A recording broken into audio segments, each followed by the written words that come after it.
Alright guys, several months ago I came out with a video, best method for cleaning carburetors. You can see that video right here. It's got quite a bit of views already, so that's pretty cool. Anyway, a lot of you have asked what modifications I've made to the Harbor Freight blast cabinet. So in this video, I just want to cover those mods. Alright guys, so here's the cabinet. I bought it used for $100. The model is 93608. And I was just at Harbor Freight the other day. They look a little different nowadays. I know for a fact that they don't have the light on top of the box anymore. So you can see mine is under this enclosure here. I think they have it mounted inside. But anyway, whether you buy this new or used, the first modification is to caulk the inside and all the seams. The foam tape that they supply that you're supposed to put between the metal during assembly is not sufficient. It's going to leak like crazy. So you need to caulk the whole inside of it. Here's the caulk. Any caulk will do, just caulk the hell out of it. Okay, modification number 2. Take the fluorescent light that came with it, pick it up, throw it right in the garbage. It is complete junk. In fact, this cabinet I bought for $100 used and the light was broken. So I just immediately ditched it. So what I ended up doing is buying inexpensive lamp holders or floodlight holders. I was just at Home Depot the other day. They're $1.97 each. I put one here and here, so in either corner, and it also comes with a rubber gasket that you can buy so you keep media out of the socket, and you just run incandescent floodlight bulbs. And it is plenty bright. I'm able to rotate them and angle them right towards the center, right where I'm working on my piece. And I noticed that higher end cabinets like Scat and others, they come with incandescent floodlight bulbs. And I'm thinking part of that is, I'm using soda, but if you use sand or bead, I imagine that any lighting in here, the glass will get etched.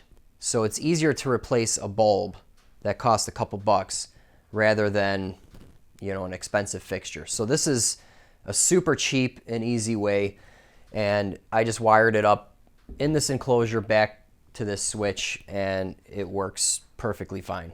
All right, so here's a closer look at the light setup. You see this is where I punched the hole in it.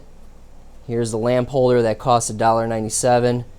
Here's the gasket and your light bulb. So I got one over there, one over here. And you can rotate these guys around. I left it a little loose. So that works out real nice. Okay, modification number 3. Over here on the latch, these little springs. I had one come out and it was impossible to get back in. So after I wrestled it back in, I put a little bit of safety wire on here so that way it can never jump out. And the latch has been working fine ever since. Okay, another modification. I put this on a cart, and this does a couple things. I can move it around, and also it brings it up to a nicer working height. I like to have, if I put my forearms like this parallel, I can rest it right on the bottom of this hole. And that way when I'm blasting, I can kind of just lean on it, and it's actually more comfortable when you're blasting for a couple hours or whatever. So those casters are also from Harbor Freight, and I anchored it with some angle iron. All right, so the next modification is dust management. Any media that you're going to use in this is going to create a lot of dust, and if you hook up your shop vac directly to the cabinet, your filter is going to clog in no time and possibly trash your shop vac. So I initially made a water bong setup, and that didn't work good for a couple reasons. Number one, what happens is the dust hits the water and turns into a paste. And therefore, it'll get into the shop vac and it's pretty much useless. So not only do you have to clean the water bong out, you're probably going to not notice it and your filter's going to get dirty in the shop vac. So that was a total waste of time and money. But if you want to watch that video on it, just make sure you click on the blog post and, you can see my failure there. But anyway, so how this works, this is the dust deputy right here. Dirty air comes in and it gets spun around here. And by centrifugal force, the dust falls out and it falls to the bottom of this bucket. So the dust that actually goes into the shop vac into here, the air that goes into the shop vac here is 100% clean. I can blast for hours and I never have to clean the shop vac filter. In fact, I never had to clean the shop vac filter due to the dust from here. No dust gets in the shop vac. So this thing is about $50 and it is totally worth it. Now, in order to hook this all up, you're looking at all this, and if you price out shop vac fittings, they're like $8 a piece. Super expensive. So what I did here is I just used Schedule 40 plumbing fittings. Okay? However, when you buy them off the shelf, they're not going to fit. So what I did, I took a heat gun, and you get this nice and hot, and it becomes pliable, and then you can just force it on, and it'll stretch it out. So I got a fitting here, in here, and then also here. It's just a little bit of draft on this part, and I got a nice snug fit. So this all fits in nice. It's all tucked in, and it works great. No issues there. So I definitely have a video on how to make shop fittings out of PVC. You can click on the link there. But let's go ahead and open this thing up and see how much dust is in here. I had 50 pounds of media in here. It's completely spent, probably 8 to 10 hours of blasting. So let's just see how much is in here. So we'll just take this all off. And also I built a nice little ledge here for it. So what this is down here is I got a little piece of plywood. And all this is another bucket that I cut all but 2 or 3 inches off of it. So I can just lift this up, and it sits in there real nice, and it rolls around with the cart. So let's go ahead and open this up.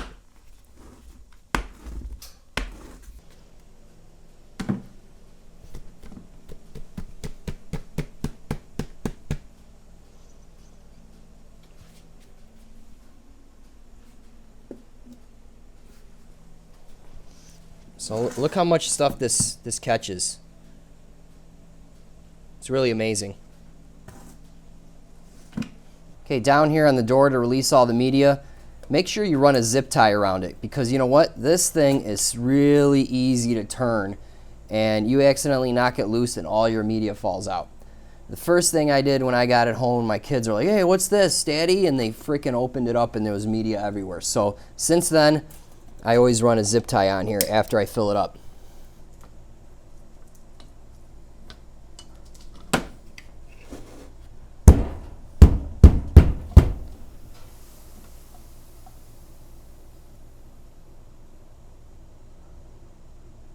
All right, guys, here's the most important modification besides lighting. I think lighting, actually I take that back. There's 3 important ones. The pickup tube, the lighting, and the dust management. That is what makes this cabinet pretty darn good. Okay, so here's the pickup tube, and you can certainly buy one modified. There's a bunch of people that sell them, but it's really easy to modify this one. So let's go over how this thing works. So I still have this thing marked. Here's the siphon tube. This is the tube that picks up media, and this is where you connect the hose that goes to the gun. So that's the siphon. This other one is just the vent.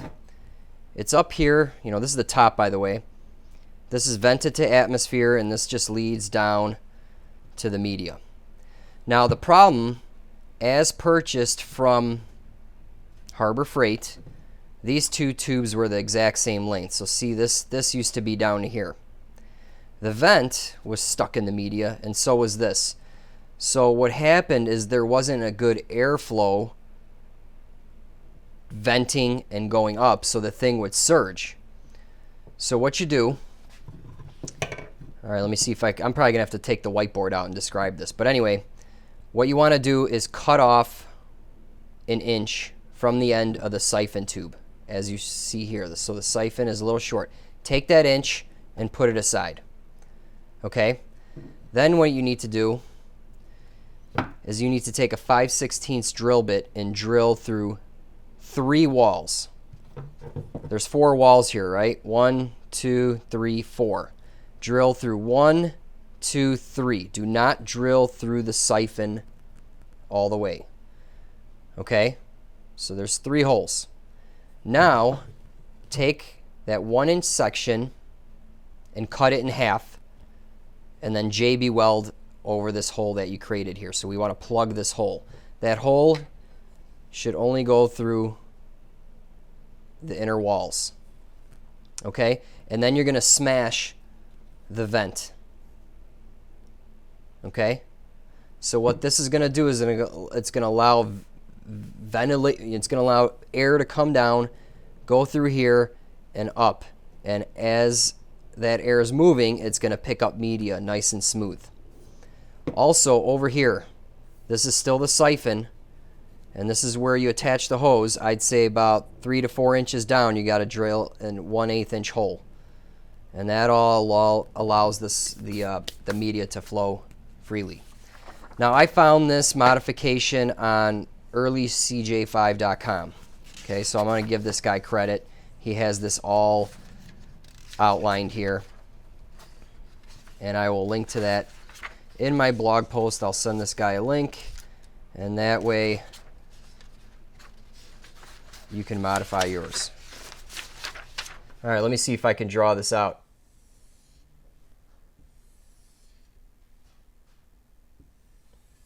So you got 2 tubes. This one's actually your siphon. Okay, and here's your vent.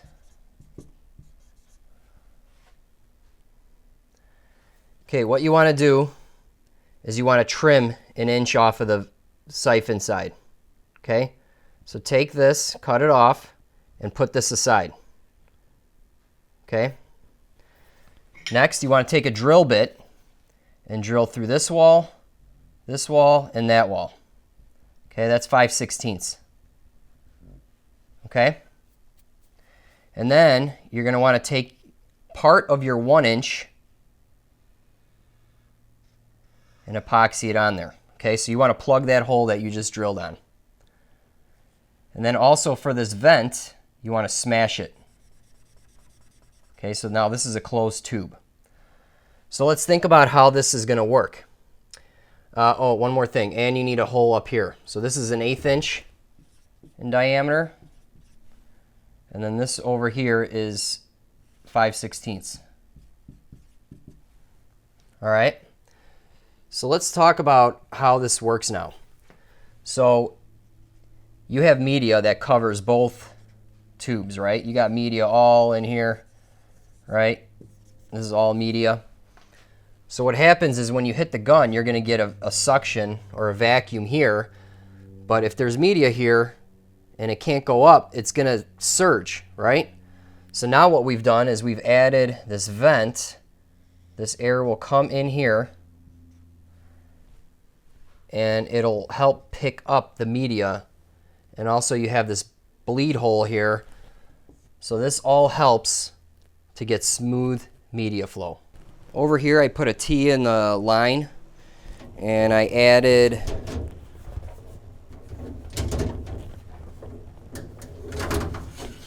a blowgun. So that way I can blow off the parts before I take them out, and it just helps with cleanup. Alright guys, well here's the media I run. I get it from Harbor Freight. It's Armex. Maintenance formula XL. So this means it's the extra large crystals. They also sell the medium. Both of them work very well. And this is what I've been running for a couple years, and that's how I clean my carbies. It does a fantastic job. Alright guys, I forgot to mention, everything mentioned in this video I'm going to put up on my blog post, because you know what? I already have a couple videos that go over some of these things, like the dust management, the shop vac fittings, the link to where you can modify your pickup tube, and so forth. I'm going to run out of iCards up here on YouTube, so just follow the blog post, and that'll give you all the information for this video and for these modifications. Also, I want to thank my patrons, especially James and Greg. They're pledging $10 per video I create. So guys, thank you so much for all the help. It really means a lot to me. All right, that's it for this video. Make sure to hit that like button. and share this with your riding buddies. Don't forget to subscribe and hit that bell icon to get notified right away when new videos come out. If you'd like to support me in creating more videos, such as this one, check out my Patreon page and see if you can help me out. You can also buy me an ice cold beer or two by clicking on the link. Thanks for watching, and I'll see you in the next video.